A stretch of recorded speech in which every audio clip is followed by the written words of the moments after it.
दोस्तों, गणित की श्रृंखला में आज हम समांतर श्रेणी शुरू करेंगे। ये वैसे तो यूपी बोर्ड के क्लास 10th में प्रश्नावली 5 है, पार्ट 5। चलिए देर न करते हुए शुरू करते हैं और इसके कॉन्सेप्ट को पहले समझते हैं, इनके तथ्यों को। ये समांतर श्रेणी जो होता है उसको अंग्रेजी में अर्थमेटिक प्रोग्रेशन बोलते हैं। ये है क्या? ये संख्याओं की एक सूची है जिसमें जो है प्रत्येक पद, जिसमें पहले पद को छोड़कर एक निश्चित संख्या जोड़ने पर ही प्राप्त होती है।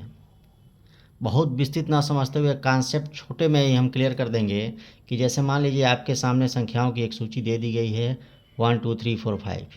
इसमें देखिए प्रत्येक पद, जो इन दोनों के बीच का अंतर क्या है, +1। 2 और 3 के बीच का अंतर क्या है, +1। 3 और 4 के बीच का अंतर क्या है, +1। ऐसे हर जगह अंतर +1 है। इसमें देखिए ऋण 2 और ऋण 3 के बीच का अंतर कितना है, +1। 2 और ऋण 1 के बीच का अंतर क्या है, +1। 0 और 1 के बीच का, ऋण 1 के बीच का अंतर क्या है, +1। यहाँ भी देखिए अंतर बराबर है। यहाँ देखिए इन दोनों संख्याओं के बीच का अंतर क्या है, 0। इन दोनों संख्याओं के बीच का अंतर क्या है, 0। इन दोनों संख्याओं के बीच का अंतर क्या है, 0। हर जगह अंतर बराबर है। मतलब अगर 2 को हमको मिलना है तो 1 में 1 जोड़ देंगे, 3 मिलना है तो इसमें 1 जोड़ देंगे। तो जो अंतर है दो पदों के बीच का अंतर, इसी को हम कहते हैं सारवंतर। सारवंतर माने हर जगह जो अंतर बराबर है, इसी को सारवंतर कहते हैं। और यही सारवंतर एक संख्या में जोड़कर अगली संख्या को प्राप्त करते हैं, फिर उसमें जोड़कर अगली संख्या को प्राप्त करते हैं, तो हमको क्या मिलता है, समांतर श्रेणी मिलता है, अर्थमेटिक प्रोग्रेशन।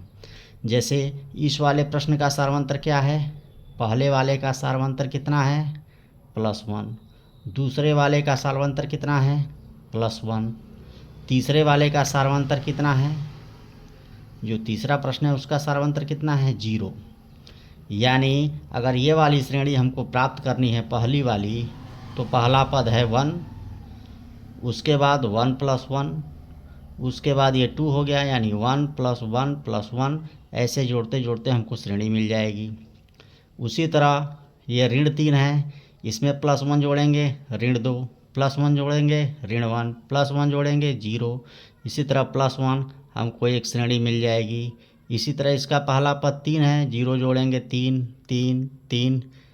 ये भी तो सारवांतर जो होता है वो दो पदों के बीच का अंतर है। लगातार दो पद होने चाहिए, लगातार दो पदों के बीच का अंतर है।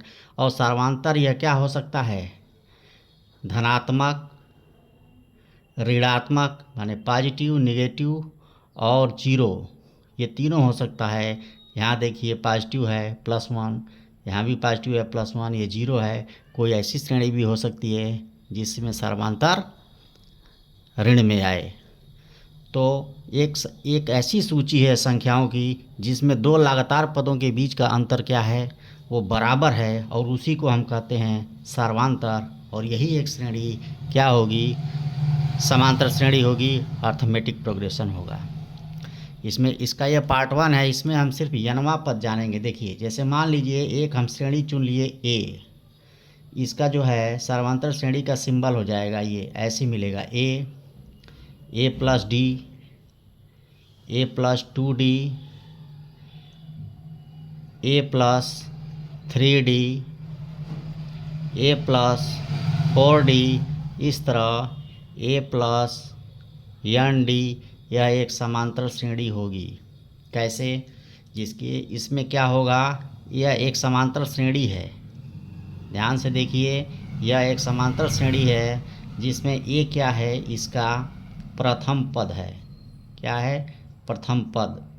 सारवांतर कितना है, इसमें से जब इसको घटाएंगे तो क्या मिलेगा, D। इसमें से इसको घटाएंगे क्या मिलेगा, D। इसमें से इस पद में से इस पद को घटाएंगे क्या मिलेगा, D। इस पद में से इस पद को घटाएंगे क्या मिलेगा, D। अतः हर जगह सारवांतर इसका क्या होगा, सारवांतर बराबर होना चाहिए। और यह सारवांतर इसका क्या मिल रहा है, D मिल रहा है। तो यह एक श्रेणी समांतर श्रेणी होगी। अब ध्यान से देखिए यनवा पद कैसे काउंट करेंगे, इस समांतर श्रेणी का यनवा पद कैसे निकालेंगे। अब देखिए, पहले पद, प्रथम पद कितना है, ए है। दूसरा पद कितना है, ए प्लस डी है। तो यानी दूसरे पद में सेकंड जो टर्म है, दूसरा पद कितना है, ए प्लस डी है। अब देखिए, तीसरा पद क्या है, ए प्लस 2d है, ये तीसरा है। चौथा पद क्या है, फोर्थ, ए प्लस 3d है। यानी ये 4 से 1 कम 3d, ये 3 से 1 कम 2d, ये 2 से 1 कम 1d। यानी अगर n वां पद हमको निकालना हो, nth टर्म, तो क्या होगा, n से 1 कम a plus n-1 into D मिलेगा। ध्यान से समझना है इस चीज़ को। क्यों n-1 हो रहा है, क्योंकि दूसरे पद में 1d है, तीसरे पद में 2d है, 3 से 1 कम, चौथे पद में 3d है, 4 से 1 कम। तो इसका n वां पद जो होगा a plus n-1 into D होगा। ये n प्लस 1वां पद है, और यहाँ कहीं n वां पद होगा a plus n-1 into D. तो इस फार्मूले का यूज होगा और हम प्रश्नावली को हल करेंगे और इसी पर आधारित पहले प्रश्नों को हल करेंगे। फिर समांतर श्रेणी की श्रृंखला में अगले पार्ट 2 में हम n पदों का योग और अन्य प्रश्नों को हल करने का प्रयास करेंगे। आज के लिए फ़िलहाल इतना ही। चलिए आगे आने वाले पार्ट में इसकी प्रश्नावली से संबंधित प्रश्नों को हल करते हैं। इसको ध्यान से समझ लेना है, तभी आगे के प्रश्न हल हो पाएंगे। Thank you for watching.